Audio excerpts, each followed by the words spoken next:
আমার কাছে মনে হয় এই পৃথিবীটা পুরোটাই অভিনয়।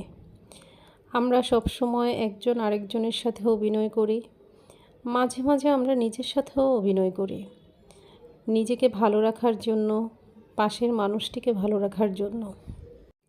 কখনো কখনো মন ভীষণ খারাপ থাকে, কিন্তু তারপরও যখন কেউ জিজ্ঞেস করে যে কেমন আছো, তখন হেসেই উত্তর দিতে হয় যে হ্যাঁ, আলহামদুলিল্লাহ ভালো আছি। এরকম আমার না শুধু, আমার মনে হয় এরকম অনেকেরই হয়। নিজের কিছু কিছু গল্প নিজের হয়েই থাকুক। তো যাই হোক, অনেক কথা বলে ফেলেছি। ওয়েলকাম করছি সবাইকে আমার নতুন আরেকটি ভিডিওতে। আসসালামু আলাইকুম। গতকাল আপনাদের সাথে আমি যে ভিডিওটি শেয়ার করেছিলাম সেটারই অংশ এটা। বলেছিলাম যে পরবর্তী অংশ আপনাদের সাথে আজকে শেয়ার করব। তো সেদিন আমরা চলে গিয়েছিলাম দুপুরের লাঞ্চের জন্য। এখানের পরিবেশটা